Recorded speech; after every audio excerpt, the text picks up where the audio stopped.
नमस्कार, आप देख रहे हैं आज तक। मैं हूं आपके साथ रोहित सरदाना। शाम के 5 बज रहे हैं और वक्त हो चुका है दिन की सबसे बड़ी बहस का, यानी कि दंगल का। कोरोना वैक्सीन का रोल आउट अब बस चंद दिनों की बात है। 15 जनवरी के पहले कभी भी यह शुरू हो सकता है, लेकिन कोरोना वैक्सीन पर मुफ्त का झगड़ा थम नहीं रहा। बीजेपी का टीका जैसे तंज से लेकर भारत बायोटेक की कोवैक्सीन को मंजूरी में जल्दबाजी के आरोपों और साथ ही इसे मुफ्त में सबको मुहैया कराने की बात पर राजनीति की आर पार मची है। इस बीच जिस एक्सपर्ट कमेटी ने कोवैक्सीन को मंजूरी देने का फैसला किया, उसकी मीटिंग का ब्यौरा सामने आया। मीटिंग के ब्यौरे से खुलासा हुआ कि पहले एक्सपर्ट कमेटी एफिकेसी डेटा मांग रही थी, लेकिन ब्रिटेन वाले कोरोना के नए स्ट्रेन की दहशत के बीच कोवैक्सीन को इमरजेंसी इस्तेमाल की मंजूरी देने का फैसला किया गया। इसलिए आज दंगल में हमारा मुद्दा वैक्सीन पर हो रही सियासत को लेकर है। टीका जिंदगी का, डोज सियासत की। पहले रिपोर्ट देखिए, फिर बताते हैं मेहमान कौन कौन है। कोरोना के खिलाफ वैक्सीनेशन को लेकर भारत बायोटेक और सीरम इंस्टीट्यूट ने अपनी जंग खत्म कर ली, लेकिन राजनीति कहां थमती है। ये बिहार से बीजेपी विधायक संजीव चौरसिया हैं, जिन्होंने भारत बायोटेक की कोवैक्सीन ले ली है। बात एक वॉलंटियर बनने भर की होती तो क्या बात थी, लेकिन चौरसिया तो विपक्ष की राजनीति को जवाब देना चाहते हैं। विधायक से उलट राजस्थान के कांग्रेस विधायक प्रशांत बैरवा ने कोरोना टीके का बायकॉट करने का ऐलान ये कहकर किया कि ये टीका बीजेपी का है। बैरवा ये भी कह रहे हैं कि स्वदेशी की बात करने वाली बीजेपी टीके के अप्रूवल से इस पर बेनकाब हुई है। जब मरने की स्थिति होगी तब तो मैं जरूर लगवा लूँगा, मगर मेरा स्टेटमेंट जो मैंने दिया था उसका कोर था कि प्रधानमंत्री जी स्वदेशी की बात करते हैं, तो मेरा उनसे था कि जो अपने स्वदेशी साइंटिस्ट हैं, डॉक्टर्स हैं, उन्होंने भी वैक्सीन को इतिहास किया है। आई थिंक उसको प्रमोट नहीं कर रहे। बेटर ये होता कि जो इंडियन साइंटिस्ट और डॉक्टर्स हैं वो प्रमोट करते तो वैक्सीन हल्ती और मेरे हिसाब से सस्ती भी होती वो। वैक्सीन पर राजनीति की शुरुआत एसपी चीफ अखिलेश यादव के बयान से शुरू हुई थी। इसके बाद जयराम रमेश, शशि थरूर और मनीष तिवारी जैसे कांग्रेस नेताओं ने कोवैक्सीन के अप्रूवल में जल्दबाजी के आरोपों से लेकर मोदी सरकार पर क्रेडिट लूटने का आरोप लगा दिया। कोई व्यक्ति वैक्सीन नहीं लगवाएगा अगर उसकी विश्वसनीयता के ऊपर प्रश्न चिन्ह है। और ये प्रश्न चिन्ह बहुत ही संजीदा जो एपिडेमोलॉजिस्ट हैं, वायरोलॉजिस्ट हैं, विशेषज्ञ हैं, ये सवाल उन्होंने उठाए और इससे भारत की अंतर्राष्ट्रीय छवि के ऊपर भी एक बहुत बड़ा प्रश्न चिन्ह लगा है। जब जनता भारतीय जनता पार्टी को जिताती है तो जनता पर भी कांग्रेस पार्टी को भरोसा नहीं होता है। वैक्सीन जब आता है तब वैक्सीन पे भरोसा नहीं होता है। जब हिंदुस्तान की जनता कोरोना वॉरियर के प्रोत्साहन के लिए ताली और थाली और दीप का सहारा लेते हुए उन्हें प्रोत्साहित करती है, तो कांग्रेस पार्टी को कोरोना वॉरियर पे भरोसा नहीं होता है। आखिर कांग्रेस पार्टी का भरोसा किस पे है? बंधुगण, कांग्रेस पार्टी का एकमात्र सहारा और उनका केवल और केवल विश्वास गांधी परिवार को छोड़ के और किसी पे नहीं है। समाजवादी पार्टी या मेरा खुद का बयान किसी भी साइंटिस्ट, किसी भी वॉलंटियर जो लोग उसमें शामिल हुए हैं, चाहे वो किसी तरह के एक्सपर्ट्स हों, उन पे किसी पे सवाल नहीं है। सवाल भारतीय जनता पार्टी पर है, क्योंकि भारतीय जनता पार्टी ने जो जो फैसले लिए हैं वो फैसलों पर जनता को भरोसा नहीं है। लेकिन अखिलेश यादव इसको भाजपा का वैक्सीन बता रहे हैं, बोले नहीं लेंगे। आप देखिए भाई कौन क्या बोलता है, हम तो उसमें कोई, आप तो शुरू से जानते हैं मेरी कोई दिलचस्पी नहीं है। किसी को कुछ बोलने की आदत होती है तो बोलने से वो खबर छपता है, तो इस सब के चलते लोग बोलते हैं। वो तो जिसकी जो इच्छा बोलता रहे। इस बीच राजनीति इस पर भी शुरू हुई कि क्यों नहीं कोरोना वैक्सीन मुफ्त में लगती है। वैसे वैक्सीन पर राजनीति नहीं होनी चाहिए के सिद्धांत पर सहमत होते हुए भी वैक्सीन को लेकर जुबानी जंग खत्म नहीं होती। इस बीच भारत बायोटेक की कोवैक्सीन को मंजूरी देने वाले एक्सपर्ट ग्रुप की मीटिंग के ब्यौरे से खुलासा हुआ है कि कोवैक्सीन को मंजूरी ब्रिटेन वाले स्ट्रेन के खौफ से मिली है। कोवैक्सीन को क्लिनिकल ट्रायल मोड में इमरजेंसी इस्तेमाल के लिए मंजूरी दी गई है। दिल्ली से मिलन शर्मा और जयपुर से देव अंकुर के साथ रोहित कुमार सिंह, पटना, आज तक। हम आपको बताएंगे दंगल की बहस में आज कौन कौन से मेहमान हमारे साथ हिस्सा लेने वाले हैं, लेकिन उन सब के पहले हमारे साथ एक बेहद खास मेहमान इस वक्त लाइव आ गए हैं। प्रोफेसर के विजय राघवन, जो कि प्रमुख वैज्ञानिक सलाहकार हैं भारत सरकार के। स्वागत है विजय राघवन साहब आपका आज तक पर। बड़ा सीधा सा सवाल है, क्या आपको लगता है भारत बायोटेक के वैक्सीन को जल्दबाजी में अप्रूवल दे दिया गया? वैक्सीन को लेकर जो राजनीति चल रही है उसका वैज्ञानिक विश्लेषण आप कैसे करेंगे? देखिए, इसमें तुलना ये बात की है कि एक साइड पे हमारी पैंडेमिक है, साथ में ये महामारी में नए स्ट्रेन्स आए हैं यूके और साउथ अफ्रीका में, जो फैलाव रोग की बढ़ा रहे हैं। फैलाव ज़्यादा जब होती है उसका मतलब यह है कि हमारा पूरा सिस्टम स्ट्रेन पे आ जाएगी। जैसे यूके में अभी देखिए फिर से लॉकडाउन आ गई और उनका पूरा नेशनल हेल्थ सिस्टम बड़ी स्ट्रेन पे है। हमने काफ़ी कम किया है पूरा फैलाव, वो लगे रखना है। अगर इसको आगे जाना है तो दूसरे साइड पे हमारे एक यंत्र है जो वैक्सीन है जो एक कम कर सकती है। इसके लिए जितने ज़्यादा वैक्सीन हमारे हाथ में हो उतना अच्छा है। और देश में 2 वैक्सीन मैन्युफैक्चर हो रहे हैं और भी मैन्युफैक्चर होंगे, ये बहुत बढ़िया है। वैक्सीन के इमरजेंसी यूज ऑथराइजेशन के साथ साथ ट्रायल्स भी चालू है, लेकिन ये जल्द नहीं है। ये बहुत ज़रूरी है कि अभी ये इमरजेंसी सिचुएशन है, इसीलिए ऑथराइजेशन दोनों को इमरजेंसी यूज ऑथराइजेशन दी गई है। दो अलग तरफ से, लेकिन दोनों को इमरजेंसी यूज ऑथराइजेशन दिया गया है। क्या ये कहना ठीक है कि कोवैक्सीन का ट्रायल ठीक से नहीं हुआ? सब्जेक्ट एक्सपर्ट कमेटी पूरी तरह से सहमत थी, संतुष्ट थी? वो बिल्कुल गलत है कि ये कहना कि ठीक नहीं हुआ। बिल्कुल ठीक हुआ है। पूरी विश्वास रखना चाहिए कि ये सेफ्टी और इम्यूनोजेनिसिटी ट्रायल्स बिल्कुल ठीक तरह से हुई। ये बहुत बढ़िया वैक्सीन है और बढ़िया वैक्सीन बनेगी। फेज 3 ट्रायल्स खत्म होंगे और पूरा विश्वास है कि ये वैक्सीन बहुत बढ़िया वैक्सीन होगी। उसी तरह से एस्ट्राजेनेका के वैक्सीन ब्रिजिंग ट्रायल्स भी यहाँ कंप्लीट होगी। सारी दुनिया में उनके फेज 3 ट्रायल्स भी कंप्लीट होगी और दोनों वैक्सीन हमारे देश के लिए गर्व की बात है कि दोनों की मैन्युफैक्चरिंग यहाँ हो रही है। लेकिन सर, आमतौर पर एक वैक्सीन को आने में 8 से 10 साल लगते हैं। कोरोना की वजह से तमाम देशों ने अपने यहाँ पर रिसर्च, ट्रायल और अप्रूवल के सिस्टम को, उस प्रोसेस को छोटा किया। 10 महीने में वैक्सीन अप्रूवल आ रहे हैं।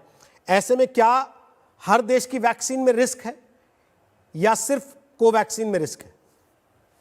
हमें ध्यान रखना चाहिए कि हमेशा हर वैक्सीन में रिस्क और बेनिफिट वे की जाती है।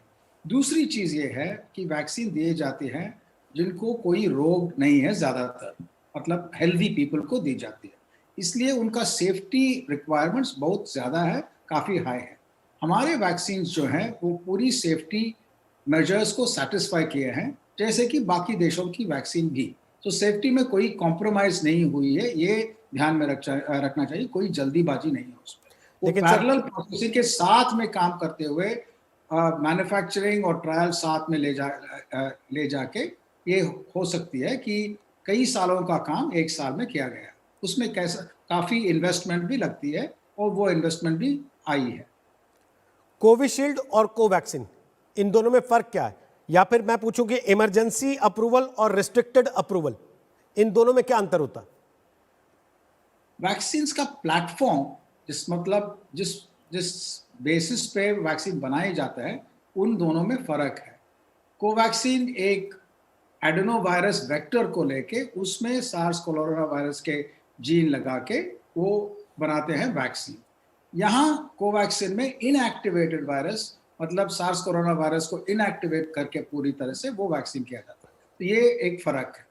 साथ में जो रिजल्ट आई है, आपने पूछा कि उनकी इमरजेंसी यूज ऑथराइजेशन में क्या अंतर है, उसमें यह है कि कोवैक्सीन में एक तरह की इमरजेंसी यूज दिया गया है। जैसे उनकी फेज 3 रिजल्ट्स जो बाहर से आई है और इनकी ब्रिजिंग ट्रायल्स भारत में है, उन दोनों के रिजल्ट आते आते इमरजेंसी यूज ऑथराइजेशन दिया गया है और पूरी ऑथराइजेशन जब फेज 3 खत्म होगी और ब्रिजिंग ट्रायल्स खत्म होगी तब दिया जाएगा। कोवैक्सीन के लिए फेज 3 ट्रायल्स जारी है। कुछ ही हफ्तों में, 1-2 महीने के अंदर ही उनकी रिजल्ट आने लगे। उनकी एक दूसरी तरह की इमरजेंसी यूज ऑथराइजेशन दिया गया है, जिनकी क्लिनिकल ट्रायल मोड यानी एक स्पेसिफिक प्रोटोकॉल होगी जो भारत बायोटेक और Indian council of medical research तैयार करके वो वैक्सीन एडमिनिस्टर करेंगे। कोवैक्सीन में क्या कमी है जो बाकियों में नहीं है?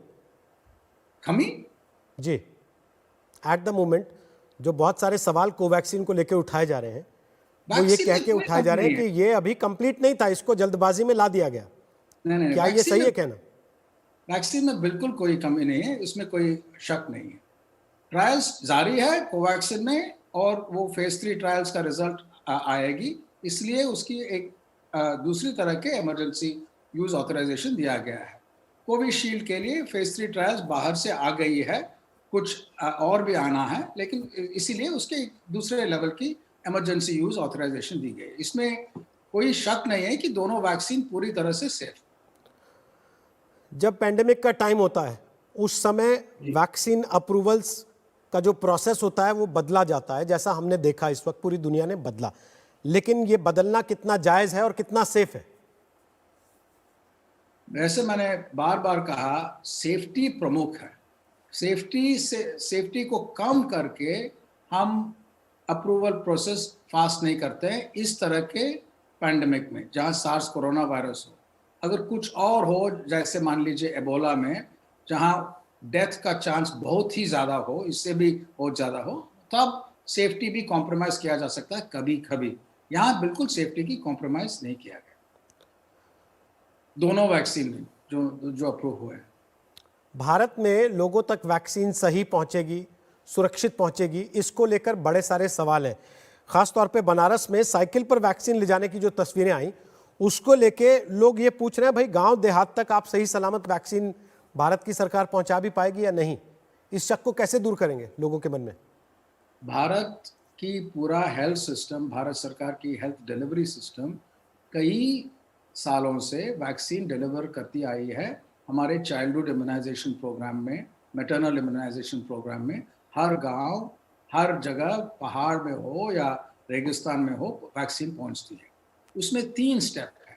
पहले मैन्युफैक्चरिंग वेयरहाउस में, रेफ्रिजरेशन सेंटर्स में वैक्सीन पहुंचते हैं, वो कंपनी ले आती है।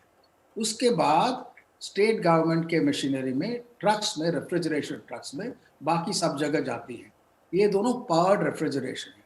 उसके बाद जहाँ वैक्सीन के साइट्स हैं वहाँ 2 तरह के होते हैं, जहाँ रेफ्रिजरेटर वगैरह है, नहीं तो एक पैक्ड यूनिट्स में जाती हैं जो जिस भी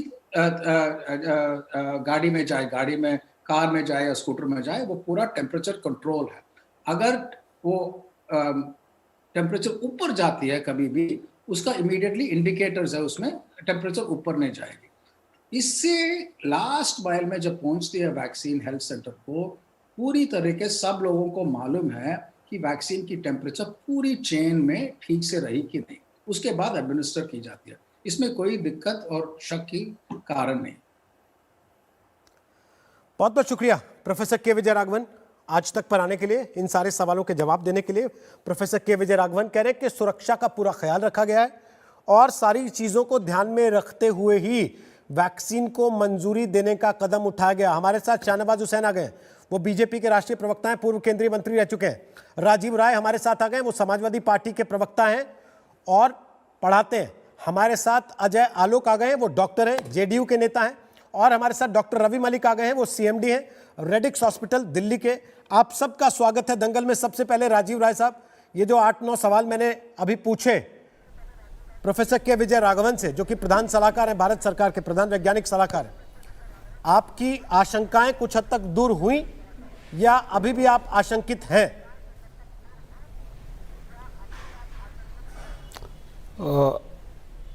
रजत जी, वैज्ञानिकों दूसरी के जगह है सर, मैं रोहित बनाए हूं। गए प्रोटोकॉल और गाइडलाइन पर या वैज्ञानिकों के सॉरी सर कोई बात नहीं। हो गया। देखिए, वैज्ञानिकों के बनाए गए प्रोटोकॉल या गाइडलाइन पर ना मुझे कोई शक है, ना पैनल में बैठे किसी लोगों को कोई शक होना चाहिए, ना कोई क्वालिफाइड करता है कि उनको क्वेश्चन करे। सवाल जो आखिरी स्टेज डॉक्टर साहब ने, प्रोफेसर साहब ने बताया, आपने खुद बताया कि साइकिल पर जाया, टेम्परेचर कंट्रोल करके कैसे साइकिल पर जाएगा। और आपके तो बड़े अच्छे रिपोर्टर हमारे मऊ में हैं, जरा भेजकर पता करा लीजिए। 3 दिन से वायरल हो रहा है वीडियो के कूड़ादान इमरजेंसी वार्ड के बाहर फेंका हुआ है।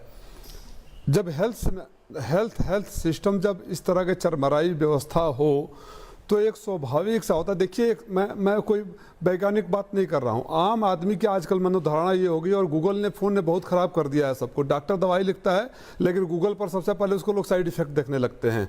तो जब स्टेटमेंट आता है कि रिस्ट्रिक्टेड क्लिनिकल मोड में ट्रायल में के लिए है और फिर उसको आप इम्प्लीमेंट करने लगते हैं, तो लोगों के मन में सवाल उठता है। सवाल का समाधान वैज्ञानिक कर रहे हैं, डॉक्टर कर रहे हैं, उनके ऊपर सबको भरोसा है, उस पर कोई क्वेश्चन मार्क है ही नहीं है।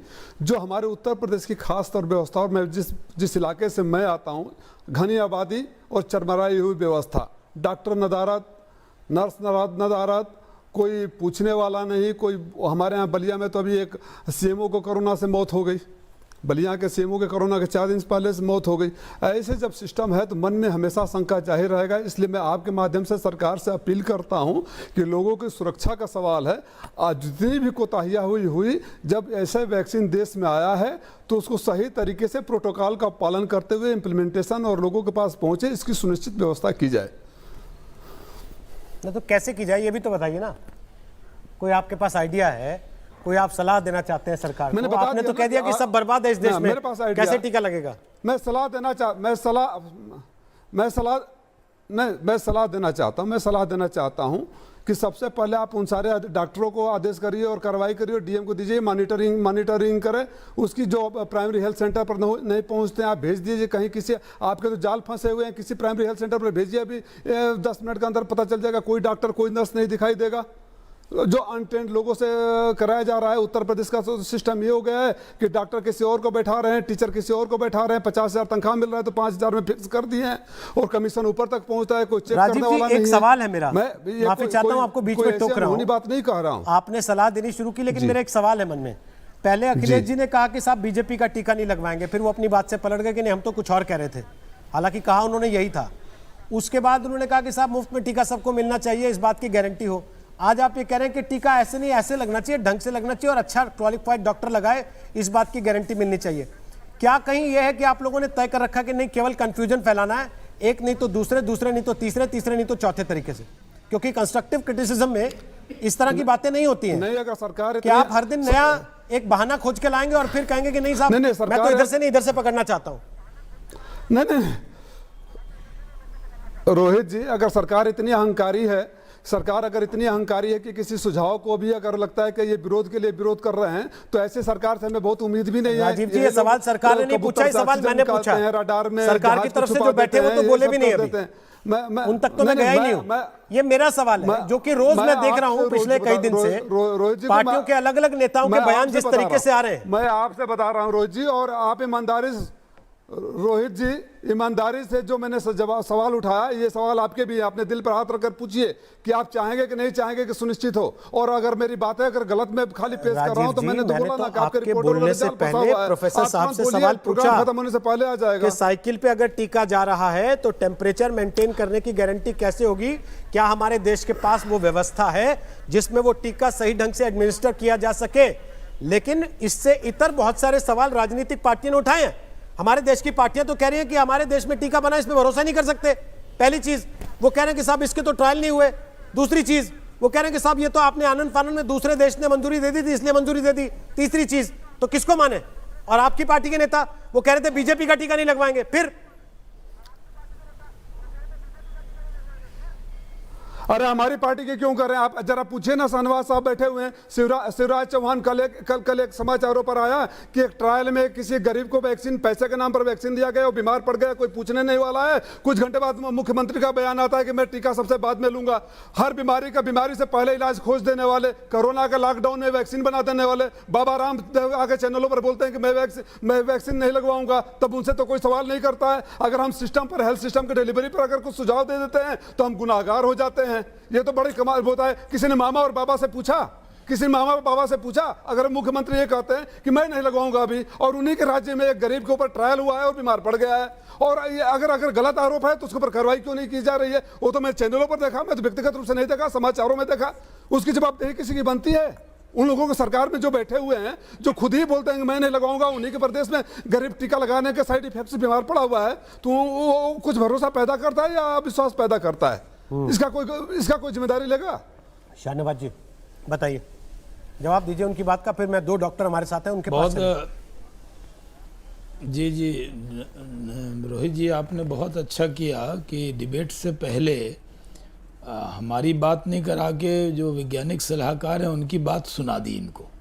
राजीव राय जी पढ़े लिखे आदमी हैं, पढ़ाते हैं, लेकिन समाजवादी पार्टी के लोग जिस तरह की भाषा बोल रहे हैं, अखिलेश जी ने जो कहा वो पूरे देश को मालूम है कि बीजेपी की वैक्सीन हम नहीं लगवाते।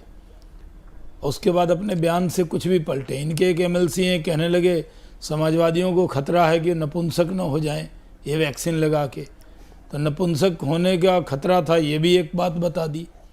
इसी तरह की बात जिस मज़हब से मैं बिलोंग करता हूँ, वहाँ की हमारे मज़हब के कुछ धार्मिक संगठन हैं, उन्होंने पोलियो में समझा दी थी कि बच्चों को अगर पोलियो का टीका, वो पोलियो ड्रॉप पिलाएंगे तो नपुंसक हो जाएगा।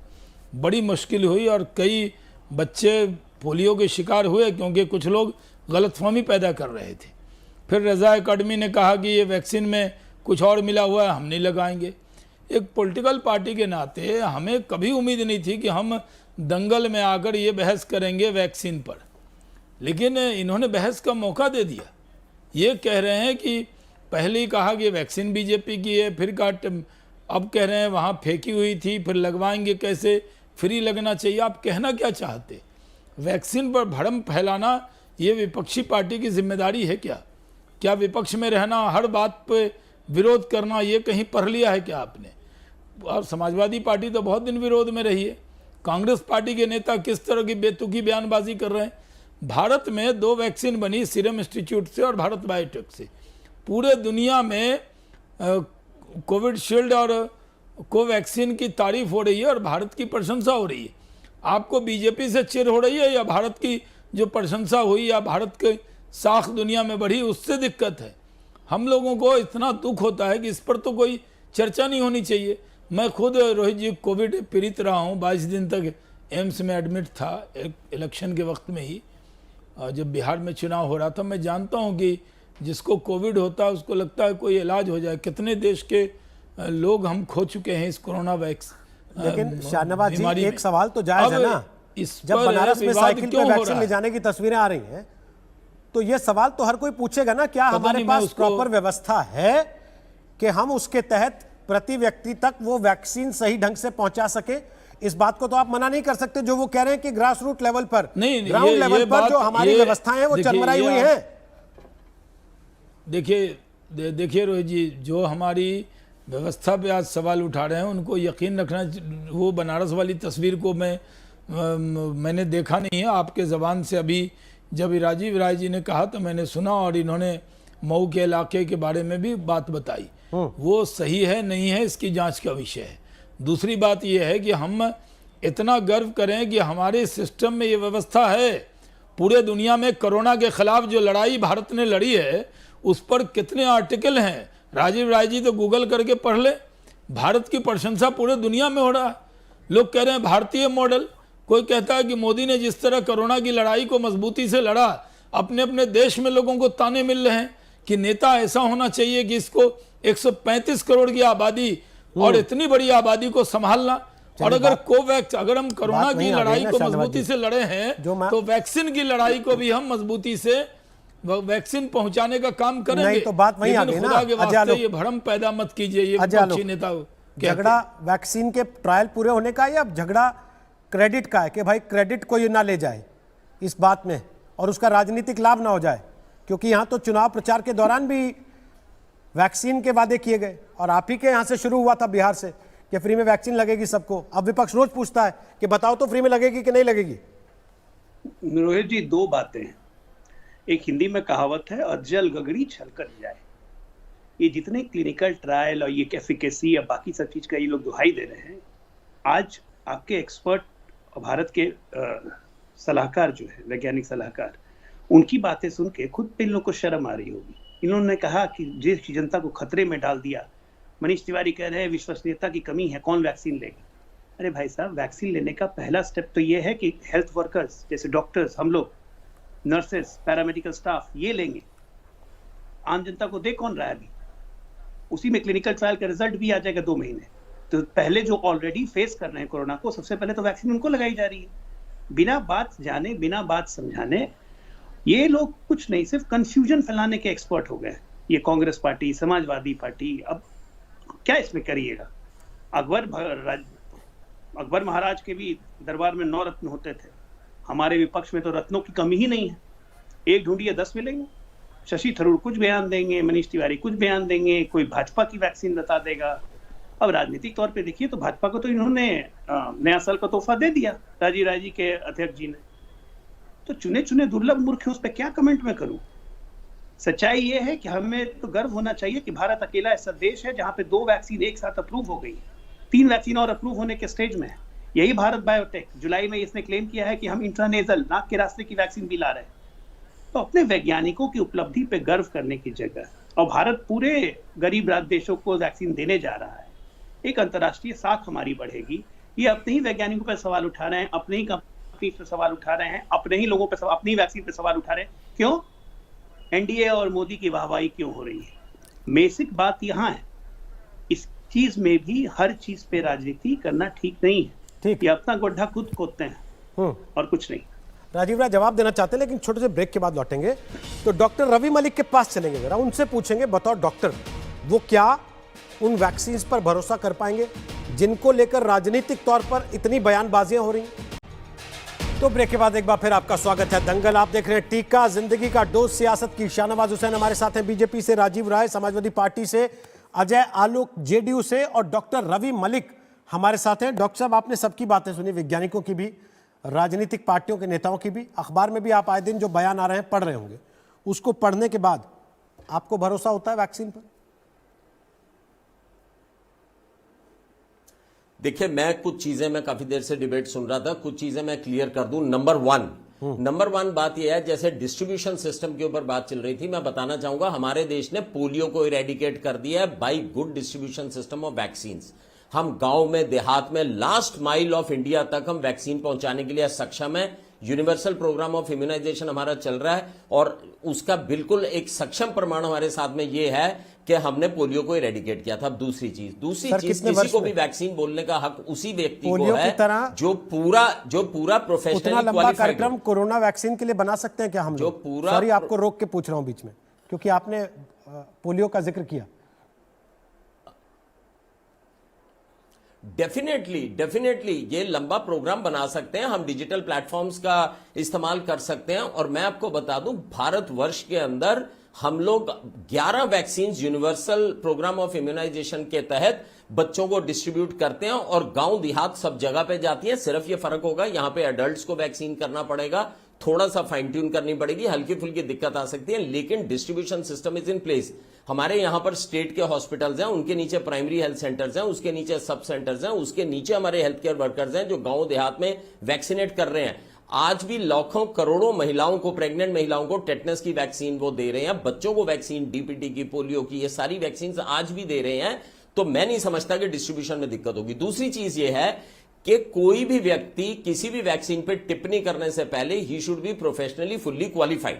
उसे पूरा मालूम होना चाहिए ये ट्रायल्स क्या है, प्री क्लिनिकल ट्रायल क्या है, फेज 1 क्या है, फेज 2 क्या है, फेज 3 क्या है, और उसके बाद अप्रूवल्स कैसे मिलते हैं। मैं छोटी सी बात कहता हूं, डीजीसीआई ने जब सरकार को, उनके डायरेक्टर ने, सबसे बड़े मुखिया ने कह दिया ये वैक्सीन 100% सेफ हैं, तो हमारे को अपने साइंटिस्ट के ऊपर, जो कि आज नहीं इन्होंने अप्रूवल, आज नहीं इसके रिसर्च हुए, 29 जून से इसके ऊपर क्लिनिकल ट्रायल्स चल रहे हैं। अगर आपातहपी में करना होता तो पहले कर देते। 29 जून से ट्रायल्स चल रहे हैं। उन ट्रायल्स को मैं एक चीज और बता दूं, वैक्सीन की एक प्रक्रिया होती है, अग्नि परीक्षा से ये वैक्सीन निकलती है। सबसे पहले तो प्री क्लिनिकल ट्रायल होते हैं जो जानवरों के ऊपर होते हैं, माइस के ऊपर, रैट के ऊपर, गिनी पिग के ऊपर। उसके बाद फेज 1 क्लिनिकल ट्रायल होता है, फिर फेज 2 होता है। फेज 1 के अंदर 150-200 लोग लिए जाते हैं, फेज 2 में 5000 के करीब लोग लिए जाते हैं, फेज 3 सीरम इंस्टीट्यूट ने जो कंप्लीट कर लिया, 26,000 लोगों को वैक्सीन लगी है। और उसके बाद भी उन्होंने अप्रूवल नहीं दिया। उसके बाद भी उन्होंने पूरा शोधकर्ताओं की पूरी रिसर्च देखी है, पूरी कमेटी बैठी है, सेंट्रल ड्रग स्टैंडर्ड कमेटी ने एक्सपर्ट्स को बिठाया और उन्होंने कहा कि ये सेफ है। इस तरह से, क्योंकि उनकी भी जिम्मेदारी है, कल को किसी को प्रॉब्लम होती है उनकी भी जिम्मेदारी है। सेफ्टी का मतलब ये नहीं है, हल्के फुल्के साइड इफेक्ट्स हो सकते हैं, लेकिन by and large it is safe. अब एक चीज और बताना चाहूंगा, इस डिबेट, इनके वजह से हमारे को क्या खमियाजा भुगतना पड़ सकता है। हिंदुस्तान की 60% वैक्सीन जो वर्ल्ड में यूज होती हैं, हम यहां से एक्सपोर्ट करते हैं। इंटरनेशनल उसके ऊपर क्या इंपैक्ट जाएगा, उनको कॉन्फिडेंस है। विकसित देश भी हमसे वैक्सीन लेते हैं, उन्हें हमारी टेक्नोलॉजी के ऊपर भरोसा है। विकसित देश भी यहां से हमारे से वैक्सीन लेते हैं। हमारे को ये सोच समझ के ये चीज बतानी चाहिए। हमारे को अपने साइंटिस्ट पे भरोसा होना चाहिए, डॉक्टर्स पे भरोसा होना चाहिए, उन वॉलंटियर्स पे भरोसा होना चाहिए और हमारी प्रोसेस पे भरोसा होना चाहिए। 6 महीने से प्रोसेस चल रही है, इन ट्रायल्स की प्रोसेस 6 महीने पे चल रही है। और सबसे इंपॉर्टेंट चीज मैं बता दूं, एक तरफ देखिए पेंडेमिक है, आज भी 250-250 लोगों की मौत हो रही है, एक मृत्यु भी नहीं होनी चाहिए, जीरो टॉलरेंस होनी चाहिए। और उसके लिए एक ही रक्षा कवच है, वो ये वैक्सीन है, और वो भी ये इफेक्टिव वैक्सीन है, which is more than 70% effective. और मैं आपकी नेशनल चैनल पे बताता हूं कि अगर फर्स्ट वैक्सीन आएगी तो हम लोग, वैसे भी जनरल पब्लिक को वैक्सीन नहीं लगेगी, सबसे पहले doctors, nurses, health care workers को लगेगी, जो कवच की तरह सामने खड़े हैं। अगर आपको अभी भी शक हो सुबह है, पहले देखिए, डॉक्टर्स लगवा रहे हैं, नर्सेज लगवा रहे हैं जो क्वालिफाइड हैं। अगर उनमें कोई रिएक्शन होता, कुछ होता है, उसको ऑब्जर्व कीजिए। अभी तो वैक्सीन भी नहीं आई, अभी तो वो भी नहीं आया, तो उसकी इतनी लंबी चौड़ी डिबेट किस बात की। इसके अलावा एक बड़ी बात वो स्वास्थ्य मंत्री क्लियर कर चुके हैं, राजीव राय, कि किसी को जबरदस्ती वैक्सीन नहीं लगाई जाएगी। तो अखिलेश जी को प्रेस कॉन्फ्रेंस करके कहने की क्या आवश्यकता है कि मैं बीजेपी की वैक्सीन नहीं लगाऊंगा? कोई टीका लेके दौड़ थोड़ी रहा उनके पीछे कि नहीं तुमको लगाएंगे ही लगाएंगे। अच्छा, मैं आपकी बात का जवाब दिया। उससे पहले दो बड़े बुद्धिजीवी, खासतौर से शहनवाज हुसैन साहब और डॉक्टर आलोक जी का। डॉक्टर साहब एक बार राजीव जी कुछ बोल रहे हैं, आपको उस पर भी जवाब देना पड़ेगा, एक बार सुन ले उनकी बात, तो डॉक्टर साहब वापिस से जवाब दूंगा उसका। बोलिए राजीव जी। रोहित जी 3 बातें जल्दी ख़त्म करूंगा। डॉक्टर शाहनवाज साहब, डॉक्टर आलोक ने कुछ बातें कही। डॉक्टर शाहनवाज साहब, आप बड़े सज्जन हैं और आपका, मैं बीजेपी में गिने चुने लोग हैं जिनका व्यक्तिगत रूप से मैं बहुत सम्मान करता हूं आपको। और जो कल से दुर्लभ मुर्ग की परिभाषा बता रहे हैं डॉक्टर आलोक साहब, मैं आपको बताना चाहूँगा, कुछ भरी गगरी वाले महामूर्ख भी होते हैं जिनको सामान्य बातें समझ में नहीं आती है। उनको बस इतनी समझ में आती है कि बत्तख से ऑक्सीजन निकलता है और रडार में जहाज़ को छुपा दिया जाता है और नाली से गैस निकल जाता है और महामूर्ख को ताली बजा रहे होते हैं तब। इसलिए कमेंट करने से पहले सोच लीजिएगा। आप लोग, आपकी ये दुर्लभ मूर्खता वाली स्टेटमेंट तब नहीं आ रही थी, आप ताली बजाने वाले में थे। और ये बातें शाहनवाज साहब को इसलिए समझ में आएगी कि उस समय वो ऐसे आबो माया में है। डॉक्टर रवि मलिक साहब, आपने जितनी बातें बताई उस पर कोई क्वेश्चन मार्क नहीं है। काश आपके कॉर्पोरेट हॉस्पिटल वाला सिस्टम गांव में होता, नहीं तो मैं बड़ी इज्जत के साथ बिना किसी आपको ऑफेंड किए, I am inviting you to come to my constituency, come to my area and see that health system which you are talking about in the national channel, वो एग्जिस्ट करता है कि नहीं करता है। मतलब आप ये मान रहे हैं कि अखिलेश जी ने भी अपने 5 साल में हेल्थ सिस्टम खड़ा नहीं किया कि मऊ तक डॉक्टर पहुंच सके और वहां इलाज हो सके किसी बच्चे का? इन्होंने तो नहीं किया, आपने भी नहीं किया था, और उससे पहले भी कोई नहीं करके गया। खड़ा किया था। नहीं, लेट मी करेक्ट इट। आप करेक्ट करने दीजिए। अखिलेश जी ने 108 दिया था जो पेट्रोल के बिना खड़ी हुई है। अखिलेश जी ने प्राइमरी हेल्थ सेंटर बनवाया था जहां नर्सों की रिक्रूटमेंट होती है, नहीं हो रही है, दवाइयां नहीं पहुंच रही है। आप पूछिए 108 कितनी खड़ी है, पूछिए ना। मैं तो दावे के साथ धक्के के चोट पर आपके बोलता हूं कि आप सबसे तेज तंत्र आपका है। अपने रिपोर्टर को लाइव फोन करिए और पूछिए, फोन करिए लाइव। आप 108 खड़ी है, जो सिस्टम बना था कोलैप्स कर दिया, लूट खसोट में देख नहीं रहे। बदायूं केस में अखिलेश जी का फोटो लगा के टीवी चैनल पे चलता था। बदायूं केस में क्या हुआ है? बदायूं में क्या हुआ है? इसलिए वो वैक्सीन से डर गए थे। पूरी खाली हेल्थ सिस्टम में हमको ना लगा दे कोई, चल आ गई है। 108 चल रही होती तो लगवा लेते वो जी।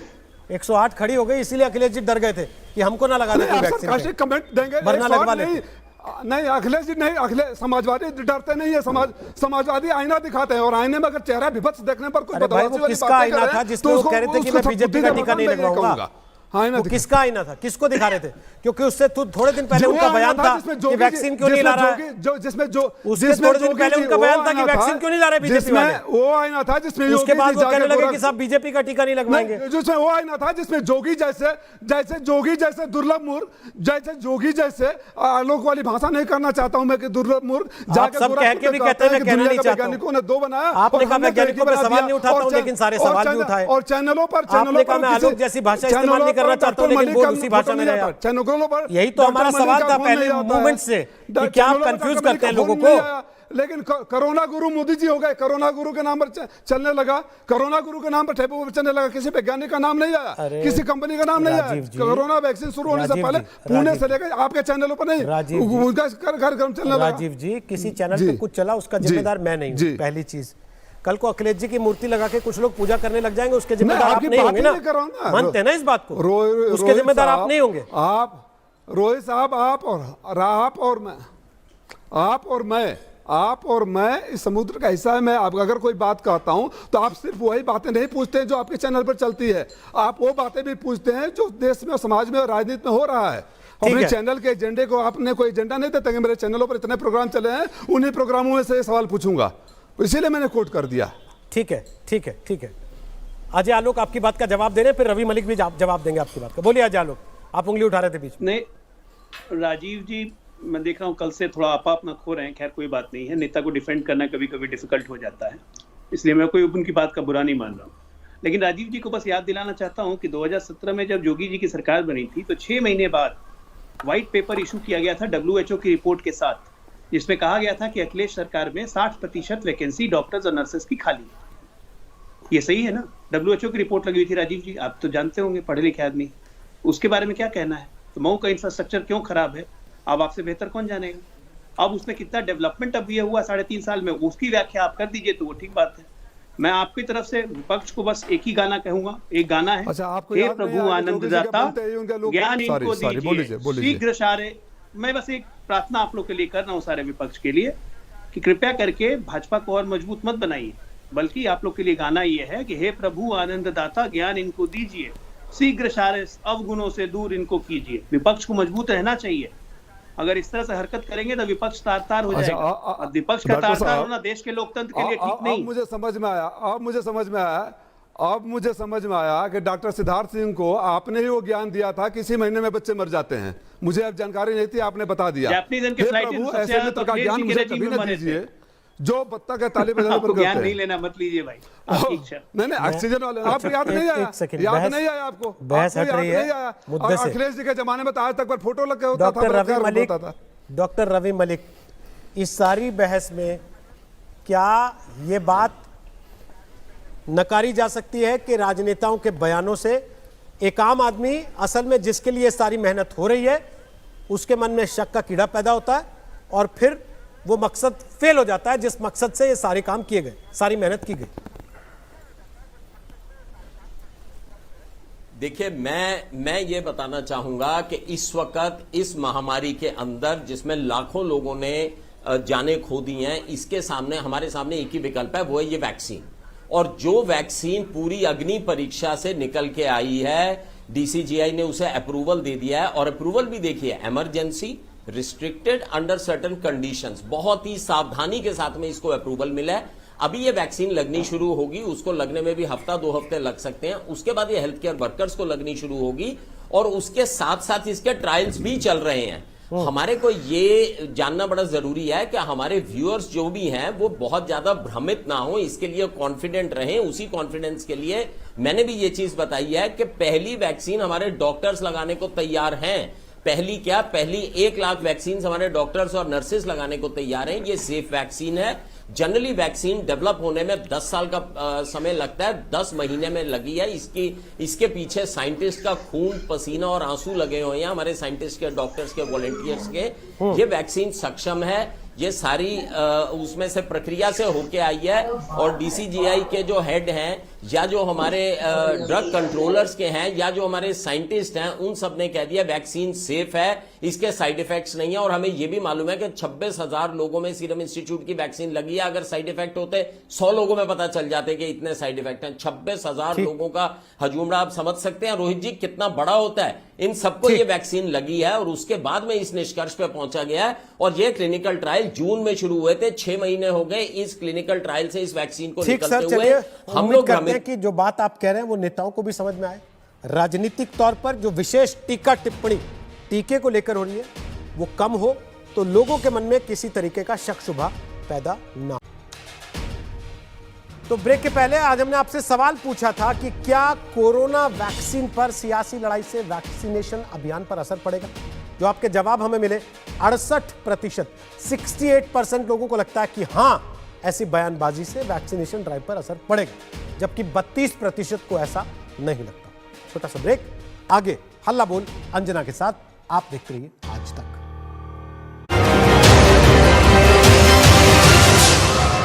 नमस्कार, मैं हूं अंजना ओम कश्यप। हमें उम्मीद है ये वीडियो आपको पसंद आया होगा। लेटेस्ट खबरों के लिए यूं ही देखते रहिए आज तक, और इस वीडियो के पसंद आने पर लाइक, शेयर एंड सब्सक्राइब करना ना भूलें।